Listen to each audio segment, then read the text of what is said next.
శ్రీరామచంద్రాయ నమః. శ్రీ సీతారామాభ్యాం నమః. శ్రీమద్ వాల్మీకి రామాయణము అయోధ్యాకాండము 72వ సర్గము.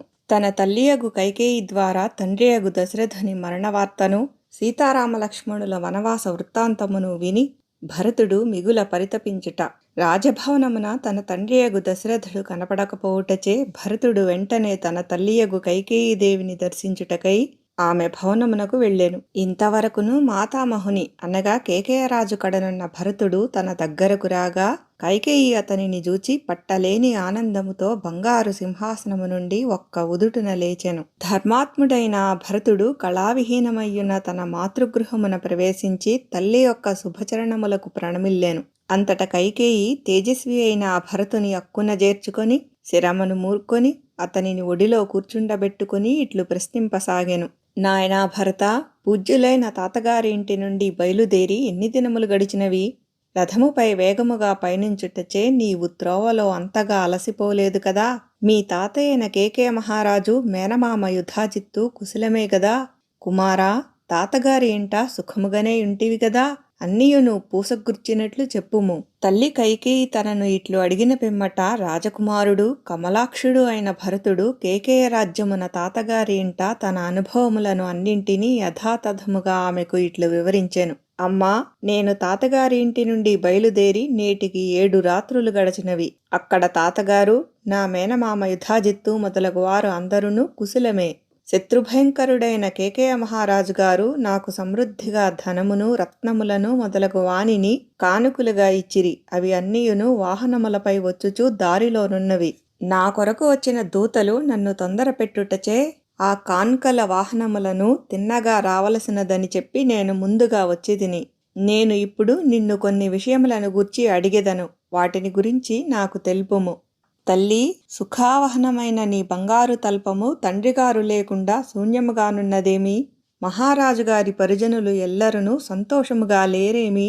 మా తండ్రిగారైన దశరథ మహారాజు నా తల్లివైన నీ యొక్క భవనమునందే ఎక్కువగా నివసించుచుండును గదా? ఆయనను దర్శించు నిమిత్తముగానే నేడు నేను ఇచ్చటికి విచ్చేసి తిని. ఆయన ఇక్కడ కనబడడేమి? మా తండ్రి ఎక్కడున్నాడో తెలుపుము. ఆయన పాదములకు నమస్కరింతును. మా పెత్తల్లి అయిన కౌసల్యాదేవి ఇంటిలో ఉన్నాడా ఏమి? రాజ్యలోభముచే మోహమునకు లోనయ్యున్న ఆ కైకేయి భయంకరమైన అప్రియమైన దశరథుని మరణవార్తను తాను ప్రియమైన దానినిగా భావించుచు ఏమీయూ ఎరుగని భరతునకు ఇట్లు ప్రత్యుత్తరమిచ్చెను.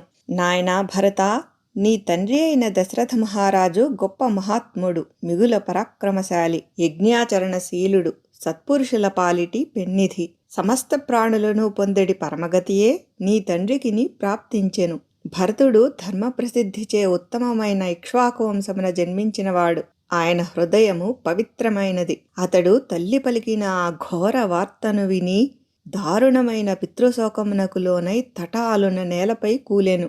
హా హతోస్మి అను దయనీయమైన దీనమైన వాక్కును పలుకుచూ విలపింపసాగెను.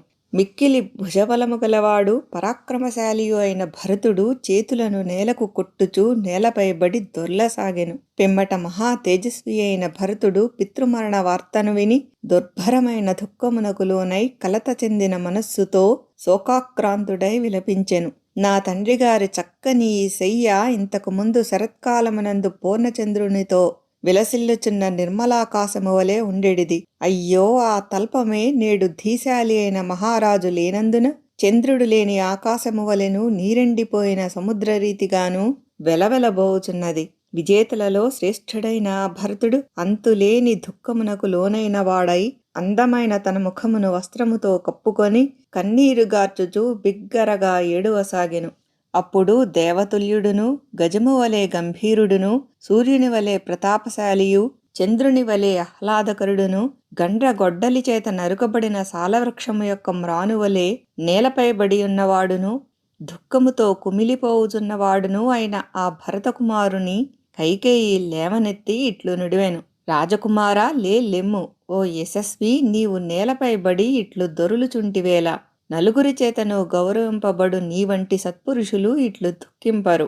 ఓ కుమారా, ప్రజ్ఞాశాలి, నీ బుద్ధి సదాచారములను వేద మార్గమును అనుసరించునట్టిది. అది దానయజ్ఞాదులను నిర్వహించుటకు యోగ్యమైనది. తీవ్రమైన సూర్యకాంతి వలె అది నిశితమైనది. భరతుడు పొంగి పొరలివచ్చుచున్న దుఃఖముతో భూమిపై అటునిటు పొరలాడుచూ చాలా తడవు వెక్కి వెక్కి ఏడ్చెను. అనంతరము అతడు కొంత నిబ్బరము తెచ్చుకొని తల్లితో ఇట్లు పలికెను. మహారాజు శ్రీరామునకు యువరాజ పట్టాభిషేకమునైనను సంకల్పించి ఉండవచ్చును, లేదా తానే ఒక యజ్ఞమును చేయుటకు తలపెట్టి అయినను ఉండవచ్చును. అందులకే నన్ను త్వరగా అయోధ్యకు రమ్మని పిలిపించుచున్నాడేమో అని భావించి సంతోషముతో నేను ఇచ్చటికి వచ్చి తిని. నేను అచట అనుకున్నది ఒకటి, ఇచట జరిగినది వేరొకటి. నా ఊహలు అన్నీయును తారుమారైనవి. నా గుండె పగిలిపోయినది. అనుక్షణము నాపై ప్రేమానురాగములను జూపుచూ నా హితమును గోరెడి నా తండ్రి నాకు కనబడడాయెను. అమ్మా, నేను వచ్చెడి లోపలనే తండ్రిగారిని కబళించిన ఆ మహావ్యాధి ఏమిటి?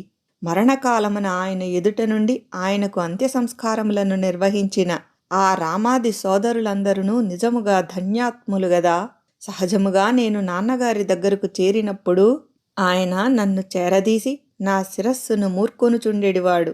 కానీ ఇప్పుడు నేను ఆయన సమీపమునకు చేరినను మృతుడయుండుటచే ఆయన నన్ను గుర్తించుటయే జరుగుదు కదా. ఎట్టి క్లిష్ట కార్యములనైనను అవలీలగా సాధించెడి నా తండ్రి దుమ్ము కొట్టుకొని ఉన్న నా శరీరమును తన చేతితో శుభ్రపరచుచుండెడివాడు. అప్పుడు ఆయన చేతి సుఖస్పర్శ నాకెంతో హాయిగా నుండెడిది. ఇప్పుడు ఆ చేయి ఎక్కడ? అద్భుతమైన కార్యములను సైతము అవలీలగా సాధించునట్టి ప్రజ్ఞామూర్తియగు శ్రీరాముడు నాకు అన్న మాత్రమే గాదు, తండ్రి, బంధువు, సర్వస్వము అతడే. నేను ఆయన దాసుడను. నేను ఇచటికి చేరినట్లుగా వెంటనే ఆయనకు తెలుపుము అన్న అనగా జ్యేష్ఠ సోదరుడు తండ్రితో సమానుడు. ధర్మమును బాగుగా ఎరిగిన ఆ శ్రీరాముని పాదములకు నేను ప్రణమిల్లుదును. ఇప్పుడు ఆ ధర్మాత్ముడే నాకు పరమగతి. నా తండ్రి ధర్మవేత్త, నిత్యము ధర్మమును ఆచరించువాడు, సత్యమునకు కట్టుబడి ఉండువాడు, దృఢ సంకల్పుడు, పూజ్యుడు, తిరుగులేని పరాక్రమము గలవాడు. అట్టి నా తండ్రి అవసాన దశలో ఆయన నా కొరకై ఇచ్చిన సందేశమును వినగోరుచున్నాను అని ప్రశ్నించిన భరతునితో కైకేయి జరిగిన వాస్తవమును ఇట్లు చెప్పెను. సమస్త ప్రాణులలో శ్రేష్ఠుడు, మహాత్ముడు అయిన మహారాజు హా రామా, అయ్యో సీతా, నాయనా, లక్ష్మణ అని విలపించుచు స్వర్గస్థుడాయను. త్రాళ్లచే బంధింపబడిన మహాగజము వలె మృత్యుపాశబద్ధుడైన నీ తండ్రి చివరగా ఈ మాటలను పలికెను. మహాబాహు అయిన శ్రీరాముడు సీతాలక్ష్మణులతో గూడి వనవాసము నుండి తిరిగి వచ్చినప్పుడు వారిని చూచిన వారే నిజముగా ధన్యాత్ములు. కైకేయి మరొక అప్రియ వార్తను పలుకగా వినిన పిమ్మట భరతుని ముఖమున మిగుల విషాదఛాయలు క్రమ్ముకొనగా అతడు తల్లిని మరల ఇట్లడిగెను. కౌసల్యాదేవి సుతుడు, ధర్మాత్ముడు అయిన శ్రీరాముడు సీతాదేవితో లక్ష్మణునితో గూడి ఇట్టి క్లిష్ట పరిస్థితిలో అనగా తండ్రి మరణించియున్న ఈ దుస్థితిలో ఎక్కడికి వెళ్ళెను? భరతుడు ఇట్లు ప్రశ్నింపగా అతని తల్లి కైకేయి మిగుల అప్రియమైన శ్రీరాముని వనవాస ఘట్టము భరతునకు ప్రియమును గూర్చునని తలంచి దానిని యథాతథముగా చెప్పుటకు ఉపక్రమించెను. కుమార, రాజసుతుడైన శ్రీరాముడు నారచీరలను ధరించిన వాడై సీతాలక్ష్మణులు తనను అనుసరింపగా వారితో గూడి అతడు దండకారణ్యములకు వెళ్ళెను. ఆ మాటలను విని భరతుడు మిక్కిలి చెలించిపోయెను. అప్పుడతడు తన ఇక్ష్వాకు వంశమున పుట్టిన వారందరూ అనాచారములను నిరసించెడివారు, సదాచారములను పాటించెడివారు. అట్టి పరంపరలోని వాడైన శ్రీరాముడు ఏదీ నీ అకృత్యమునకు పాల్పడినాడా అని శంకించి తల్లిని ఇట్లు ప్రశ్నింపసాగెను. శ్రీరాముడు ఏ కారణము చేతనైనను బ్రాహ్మణధనమును అపహరించినాడా ఏమి? ఏ పాపము ఎరుగని సంపన్నుని గాని దరిద్రుని గాని హింసించినాడా ఏమి? ఆయన మనస్సు ఏ పరసతిపైనైనను పడినదా ఏమి? భ్రూణహత్య చేసిన వాని వలె అతడు దండకారణ్యములకు ఏల పంపబడెను.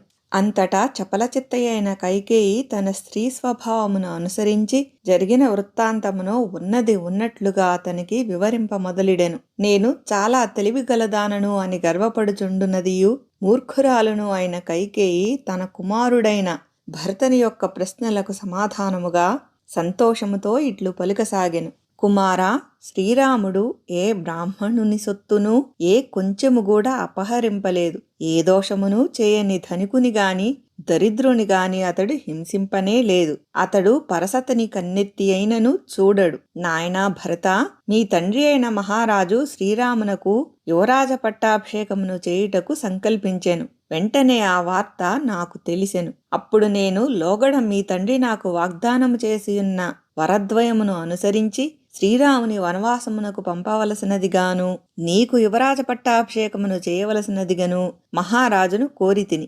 అప్పుడు నీ తండ్రి తన సత్యప్రతిజ్ఞను అనగా వాగ్దానమును నిలబెట్టుకొనుటకై శ్రీరాముని అడవులకు పంపెను.